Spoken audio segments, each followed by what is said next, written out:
This is one of those movies that really makes you go, holy moly, macaroni, okay? And the movie in question today is a film by Takashi Miike, who did films like Audition, Itchy the Killer.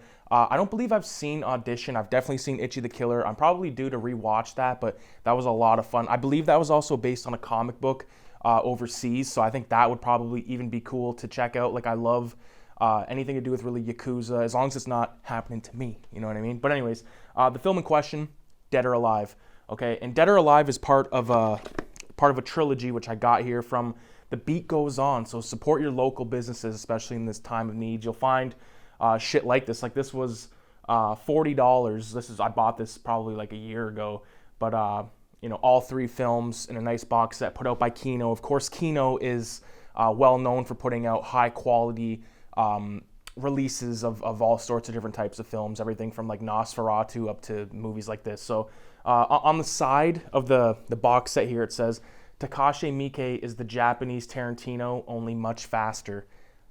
I agree with that, and I think he's better than Tarantino in certain regards, okay? Now, this movie, I think, came out in 99.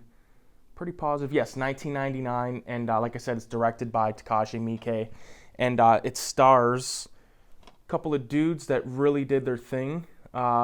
Riki Takushi and Sho Akawa. So those two dudes, forgive me because I'm not sure who was who, but one of them was like a mobster guy with a total like pompadour.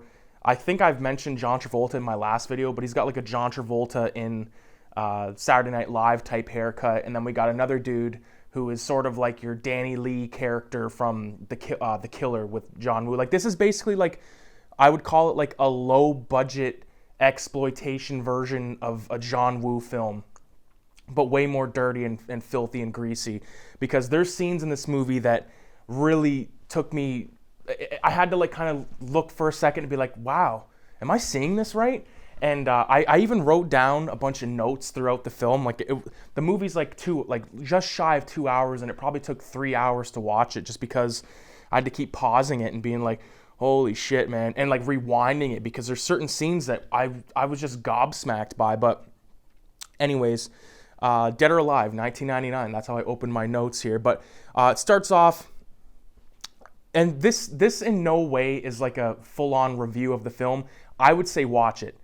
Watch it. I can't wait to watch part 2 and 3. So watch part 1. You won't be disappointed if you like, sort of my taste of stuff. If you're into my type of movies that I like to watch, you'll love this shit. So chick jumps out of the window with a fistful of coke, splatters on the ground, and this guy picks up the coke.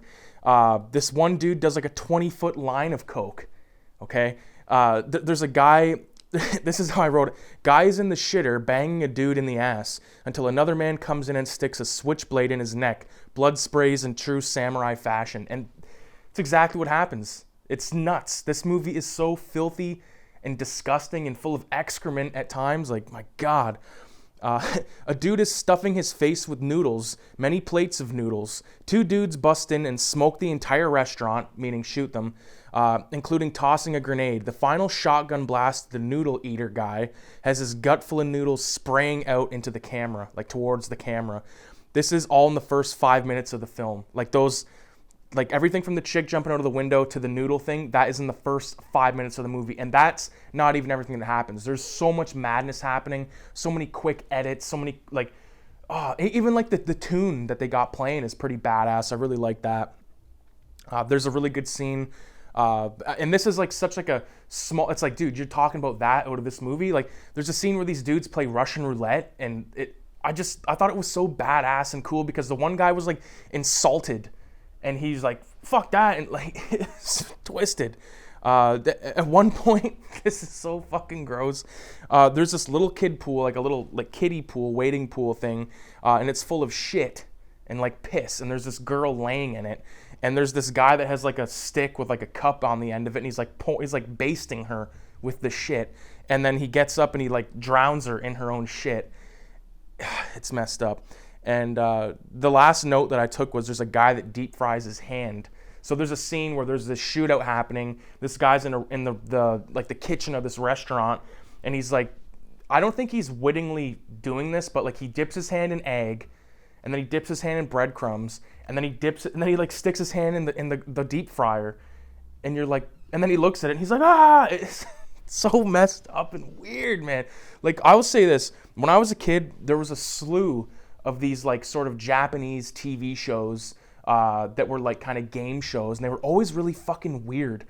This is the equivalent to that in film form. Like, they call it V cinema over in Japan. I should also mention, if you get a hold of that Kino DVD, there's a good like maybe 10-minute interview with Takashi Miike, and he just seems like such like a normal kind of guy. And it's like, dude, this came out of your head. Like, this was like you told a chick to get in this pool of shit. Like, I know it's not shit, but god damn, dude. And the only thing more outrageous than this film is the ending of the film. Okay, I didn't know what the hell to think, because it almost turned into like a Bugs Bunny cartoon. Like, basically, we got our lead mobster guy, we got our lead cop, and they sort of meet up almost in like just like kind of the outside of town. Like, there's a bunch of like, you know, flipped cars, almost not really a junkyard, but just like, you know, outside, out of the beaten path, okay, if you will. But anyways, so they kind of play chicken with the two cars. Like, we got a car full of gangsters, we got the cop all by himself. He's been through a bunch of shit throughout the film, like everything from like his daughter needing like an operation that's going to cost like $20 million. His like best friend, like his partner, he gets killed, and he has to kind of like tell the son, because there's lighthearted parts in this film that like kind of make you, you know, feel a certain kind of way, because at one point our main cop guy, he calls his partner and he's like, we got to go check out this spot, and the guy's like, well, I can't right now, it's my day off, and the cop's like, you know, fuck your day off, you got to come meet me here. And when they meet up, the cop whose day off it was, he's got his kid, like this little 5-year-old kid, and he's like, you know what, fuck it, just bring him, because we're not doing anything heavy duty. And they go to this restaurant and they eat, and like the little kid complains that the food's too salty and all this, and there's this whole like kind of like warmth to it, you know what I mean? Like, anytime that there's like a kid involved, it goes a certain kind of, or it can go different types of ways, especially in a film like this, but I like that, you know. And I felt bad for that kid at the end of the movie when like the cop is telling him, you know, like, your dad's dead, sorry buddy. And the wife doesn't seem to really give that much of a shit when he's saying it, though. She just like turns around and takes off. It's twisted. And of course, like, our main cop, like, to give a total spoiler, after he like obtains the $20 million, and his wife and the daughter comes to visit him at the police station to borrow the car, he goes outside, or he sends them on their way. Yeah, take the car. They get in the car, and what happens? Total Godfather, car explodes. I kind of predicted that, as a matter of fact, like, as I was watching it, but it was effective, and I really liked it. But anyways, at the end of the film, we got our main cop, we got our main gangster doing the whole chicken thing. The two henchmen get killed, so it's the cop and it's the gangster left. And like, the thing about that is, the cop, one of the gangsters, like henchman, dives into the cop's car with a grenade, and the car like explodes and fucking flies up in the air, crashes down, and of course the cop survives somehow, which is insanity. He gets out of the car, and his arm is like hanging by a thread, and he rips his own arm off. No, first he's stabbed. He takes the knife out of his side, and then he rips his own arm off, and then he starts shooting the shit out of this bad guy, and the bad guy's shooting the shit out of him. It's kind of like, if you've ever seen Colors, which is a film I've talked about like a million times here, there's a part in the film where there's two gangsters, and they're sort of at like a Mexican standoff where, you know, who's going to pull the trigger first. And so that happens, and then all of a sudden, out of the fucking blue, the cop goes like this, I shit you not, Bugs Bunny style, and pulls a bazooka, like a fucking bazooka, from behind his back, and he like flicks the little thing, so he's got like the little beep beep beep on his eye, and the gangster like reaches into his heart, or reaches into his body, and like pulls out like this orb of like nuclear energy, which is the first time you see anything fucked up like that in the whole film. And he throws the energy, the cop shoots the bazooka, and then if you've ever seen Akira, at the beginning of Akira, like how it shows like the, you know, the place had exploded, like the nuclear bomb went off, or Akira exploded in Japan, creating Neo Tokyo. That sort of happens like in a CG thing from space, you know, more space. Like, that was more impressive to me than it was in that movie Greenland, which just came out. But anyways, that's besides the point. Either way, I love this movie, man. I thought it was so crazy and messed up. Like when I was laying there watching it, I'm like, did I just see that? Like, what the fuck? Like the first 5 minutes of the movie, I paused it multiple times, and then I hit the info button, and I'm like, we're 4 minutes and 30 seconds into this movie, and all this madness fucking happened already? The hell am I in for, man? But can't wait to watch the sequels, the 2 sequels, and they're both directed by Takashi Miike, I believe.